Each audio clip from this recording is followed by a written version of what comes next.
Well, good morning, YouTube. Not morning at all, as you can see. Well, I guess it could be early morning, but it's not. It's about 8:30 at night, Saturday. We are getting ready to head out towards Ocean City, Maryland for the Ocean City Rock and Ride. Now, it used to be called Ocean City Bike Fest, but things have changed. So we still just refer to it as Ocean City, but it's technically Ocean City Rock and Ride now. Now, I know we got a lot of new people here, so the reason we leave in the evening on Saturday, when I could just leave bright and early tomorrow on Sunday and go, is because between here and Greensboro, North Carolina, we've got to go down Black Mountain. And it's a pretty steep, windy mountain pass. And trucks at 80,000 pounds have a maximum speed limit of 35 mile an hour down that hill. Well, if I put Goliath in the gear to do 35 mile an hour, it doesn't have enough holdback power, even with the Jake brakes and the exhaust brake on. It wants to keep accelerating, which gets the RPM up. So even though I'm not going too fast for the road, I'm going too fast for the engine in that gear, and I don't want to hurt the engine. So to safely go down that mountain and not have to use my brakes a lot is to just use third gear at 17 mile an hour, and I can let the Jakes and the exhaust brake, I play with the switches on and off, and I can maintain a good speed going down the hill. Well, not a good speed, a safe speed. But I don't like doing that when it's busy out, because I'm always worried that maybe another truck coming down the hill behind me at 45 mile an hour or 50 mile an hour, because they always go too fast. If there's a lot of traffic and they're coming up on me doing 15 or 17 mile an hour, they may be going too fast on that downhill of a grade to be able to stop in time to not hit me if they can't get over, right? So I just figure it's better to do it at night when there's very less traffic on the road. There's two other lanes. That way, if they need to change lane, they should be able to do so without a problem. Anyway, we've got all of our personal stuff loaded in. Goliath has been pre-tripped. Earlier today, Mike came by with his wife, loaded his motorcycle into the Indian trailer, and they pulled out to head back home. Now, he lives over near Asheville, so he's about 2 hours the same direction we're going from us now. But he had an engagement this evening that he didn't want to miss, so he wasn't able to leave with us. So he's going to leave first thing tomorrow morning, and maybe we'll meet up somewhere tomorrow, because we're not planning on doing the whole thing tonight. I'm just going to get over to Greensboro. Yeah, Greensboro, not Greensville. Greensboro, there's a TA there on Interstate 85, 40, where it's kind of shared. And yeah, that's the plan, is to get that far, but we got a ways. It's like 5.5 hours according to maps. And in Goliath, it'll take us longer than that because we got a couple grades we got to do. Let's get rolling.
Alright guys, as you can see, we made it to the top of Black Mountain.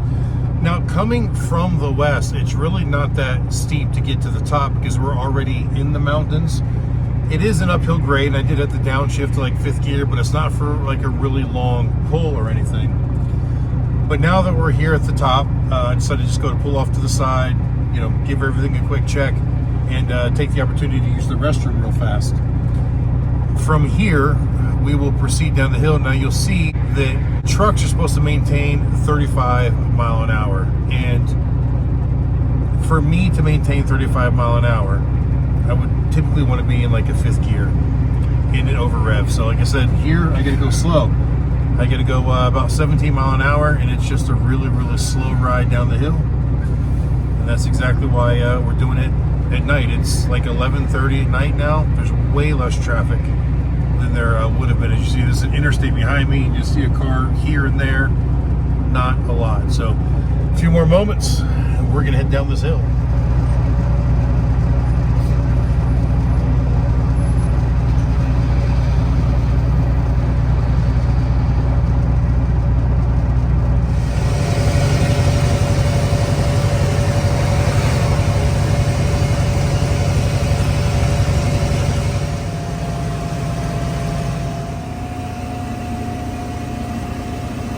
Guys, so like I said, we're maintaining about 15 to 18 mile an hour. Going downhill, I'll turn off the exhaust brake.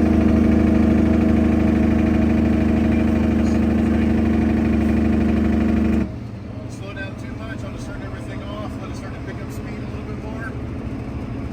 I don't know if you can hear it, but right now it's kind of maintaining, but it'll be in the steeper parts. It'll start to rev up.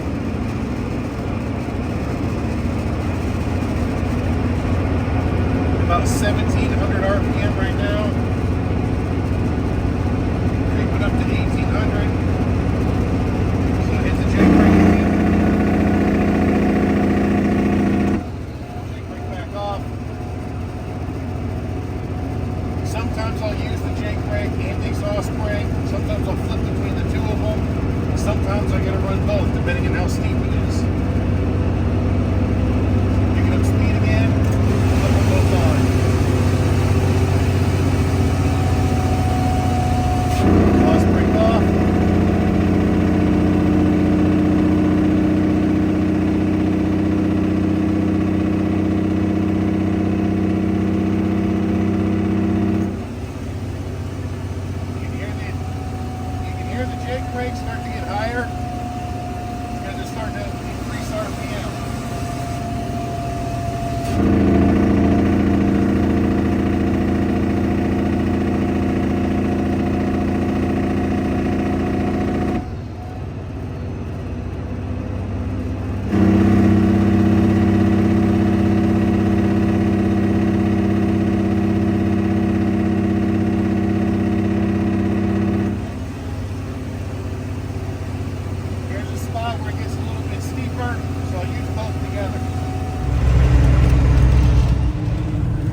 I almost walked right straight into that dude. I guess he had a web going across from the pumps, and I drove into the web with Goliath. As I walked around, he was right there in my face. Startled me a little bit. All right, so those of you that have been watching the channel for a while know exactly what we're doing. In fact, if you know, put in the comments below before I say it. But for those of you that are relatively new, we've made it a tradition the last couple of years. On our way to Ocean City, we always stop by this Sheetz to fuel up. Two reasons that we stop at Sheetz. One, because the fuel prices here are considerably lower. So currently the fuel price here is like $3.27 per gallon.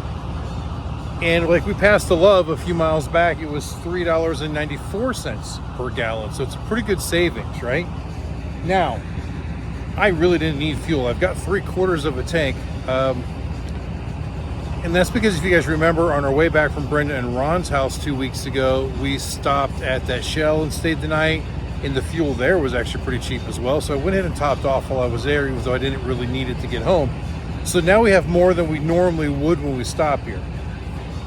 So we get the cheap fuel here, we continue our way to Ocean City. When we get to Ocean City, Maryland, we do the show, we come back home a week afterwards, and we come right back here again. So this tank of fuel gets me all the way to Ocean City, Maryland, and back to here, and it doesn't even take a full tank.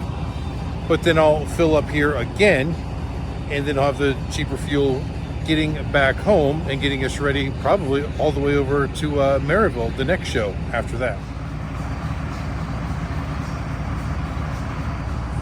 Now, the other reason that we stop at Sheetz, I'll tell you what, they make a mean burrito here. They've got one of those, like, order kiosks, and they'll make the food fresh for you. I know it's probably not the healthiest thing, but Katie gets really creative. I almost never even go in there. She goes in and gets the burrito made for me while I'm fueling the truck and checking everything and so on and so forth.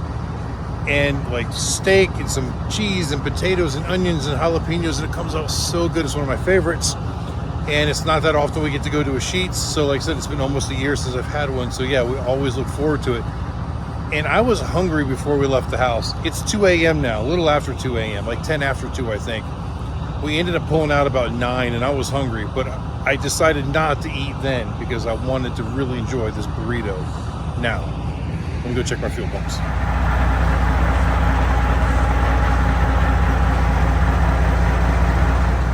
So pretty good guess, actually. When we got here, Katie asked me, how much fuel do you think you need?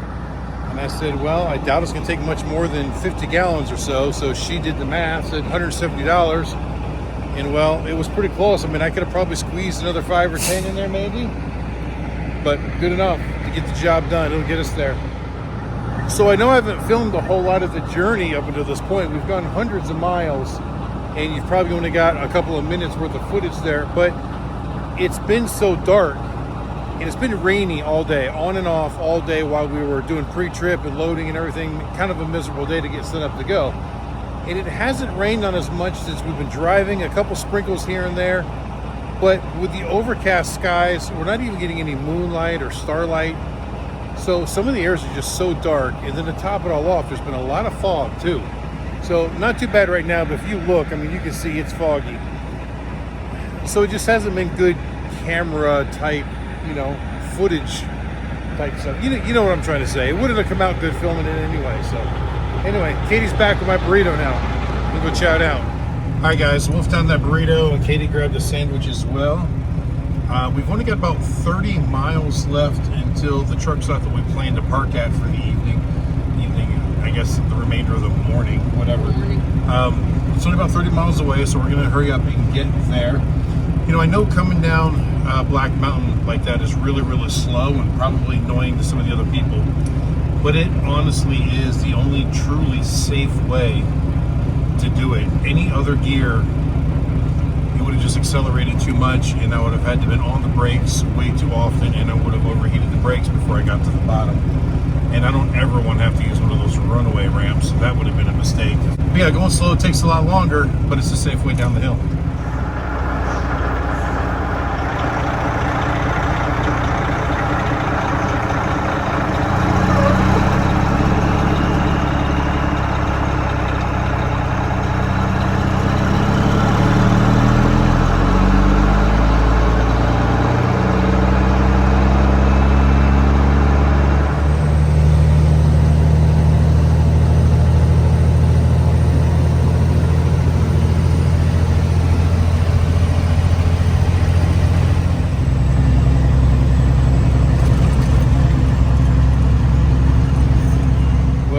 little bit of confusion. The truck stop that Katie had in the GPS wasn't the right truck stop, and I think that happened once before. So we passed it because it wasn't the one I wanted. But then there was a rest area, so we pulled into this rest area, and luckily we found a spot.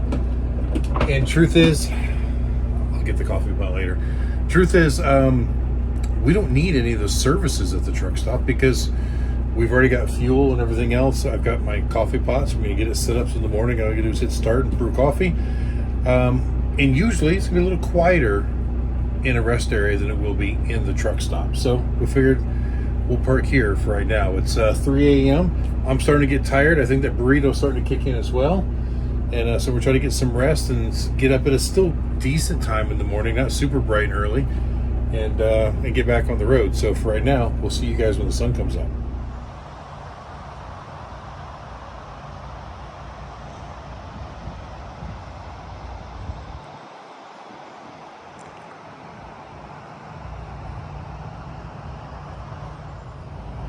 Well, good morning again, and I guess it's actually morning this time. So yeah, we stopped here at this rest area last night. We are just west of Burlington, North Carolina, so not too awfully far from Durham. I think we're still about 35 miles from Durham or something like that, and then at that point it's kind of north up into Virginia. Beautiful morning out today. I mean, it's still overcast, but it's only like 69 degrees, and it just feels fantastic out here. Now it does look like we're probably going to run through some more rain this morning, but looking at the maps, hopefully it'll clear out by the time we get up towards Ocean City. It's a little bit hard to tell. We'll just have to wait and see. All right, so if I didn't say it last night, we pulled in here just after 3 a.m. and I didn't actually go to bed till 4. Alarm went back off at 9 a.m. I actually climbed out of bed about 9:20, brewed some coffee, communicated with Mike a little bit. And it's now about 10:15. I think I'm going to go ahead and fire Goliath up here in a minute after I do a quick walk around, and we're going to get moving pretty good. I did get a message from Mike. He is on the road. He is about 2 hours behind us, so I don't want to sit here for 2 hours and wait. Of course, I probably could have got 2 hours more sleep, but I really don't feel like I need it. So yeah, we're going to get ready and get rolling, and I don't know, maybe we'll stop, or maybe he'll move faster than us, whatever. We're just going to get going, right?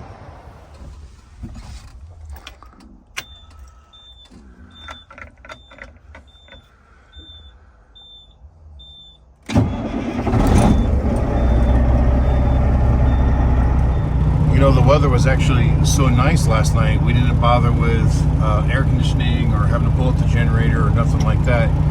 We just turned on the ceiling fan in the bedroom, and it was pretty nice. And the nice thing is it doesn't draw a lot of power. So, you know, when we pulled in here and stopped, the meter said 98, 99% battery capacity, and we woke up this morning 92% until I brewed coffee, and then that took a couple more percents off of there. But yeah, all in all, well, I did notice, for those of you that are into the whole solar stuff and off-grid kind of living, I think this winter when we're off the road, I'm going to do some more testing on these batteries. I have a feeling that I'm not getting the same capacity out of them as I did when I installed them, which I guess is normal. There's degradation over time. But I'm also getting some weird readings from some of the apps and stuff like that. So I'm thinking I'm doing a little bit more in-depth testing. Take them out of the system, do full capacity tests on them. So stay tuned in the off season for that if you're into the off-grid Goliath stuff. And there is a whole playlist in our channel for all the off-grid stuff that we've done for this rig. All right, so I think Katie's pretty much ready to go. She's typing in the coordinates for the convention center into the GPS. Once we get up into North Carolina, get over towards Norfolk and everything, I don't know those roads as well, so sometimes it's nice having a little bit of an extra guidance there. But I think we're going to get rolling while she's putting that in.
Okay, so we stopped here in Franklin, Virginia on Highway 58. Need some coffee and a little bit of a restroom break. But I gotta tell you, I love 58, and I've said this before in the videos. When you get off of Interstate 85 on the 58, it's still 4-lane divided, but it's really hilly and really scenic. Lots of farmlands, cute houses. It's just a really nice scenic drive. The downside to it is it's just hilly enough, and most of the actual travel speed is only 55 mile an hour. And because it's only 55 mile an hour and it's very hilly, there's a lot of areas where I can't use overdrive. I have to stay in 7th gear, otherwise it just doesn't have the oomph to get up, and then the EGTs get high, stuff like that. So for a while there, I just run in 7th, and then once you get past I-95, it flattens out a little bit more, and then you can kind of get back into the overdrive, but the speed limit's still only 60. So if there's any kind of a grade, I still get a downshift anyways, but at least I can kind of maintain 60 to 63 without too much trouble. All right, used the restroom and went potty, and apparently Katie had to call me. I was inside. I wasn't inside the store, but maybe 7 or 8 minutes, 10 tops. And it's not a very busy truck stop at the moment. I mean, all these fuel islands next to me are all empty. I pulled all the way through, and I guess the driver pulled up behind me, and somehow within just a few minutes was knocking on the door, telling Katie that I was in the way she wanted to go. So why she pulled up behind me, she obviously didn't get fuel, but I guess she was just really impatient. And as I was walking out of the door, maybe 1 minute later, she actually put her truck in reverse and backed out as I was climbing into the truck to pull out of her way. Some people are just so impatient. All right, so this is probably one of the best places to stop. I actually passed the exit on accident and turned around and came back to it. Only because after this, we get into the Suffolk and Norfolk areas, and traffic and congestion will be a lot worse, and truck stops are far more limited as well. I know there's one kind of in a downtown area over there that we just don't want to mess with. And then we got the tunnel bridge. So it was going to be a long time before we'd really have an opportunity to stop again. So, all right, we're done here. Let's get back on the road.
right, guys, so we made it here to the convention center in Ocean City, and we're pretty much in our spot. Not our exact spot, but this is about where we normally are. So I just staged here for the moment.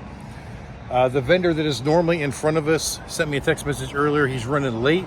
May not be here till about noon tomorrow, so he needs me to leave him enough room so he can get his truck and trailer in there and disconnect the truck before I get fully set up, and I've got no problem with that. It looks like Mike is still about 2.5 hours away. So I don't know what Katie and I'm gonna do right now. It's still been pretty rainy and yucky most of the day. So maybe we'll unload the bikes here in a moment, go get some dinner or something. But see some of the vendor friends, Pete from Sounds. We're gonna go say hi for a moment. Hi guys, we decided to come over to Dough Roller to eat because we didn't feel like unloading the motorcycles and we wanted something that was walking distance. And well, there's Goliath right there. There's a Dough Roller right here. So it's definitely walking distance. Mike is still like an hour and a half out. Alan won't be here till morning. And I guess Chip is already here somewhere in town, but not here on site.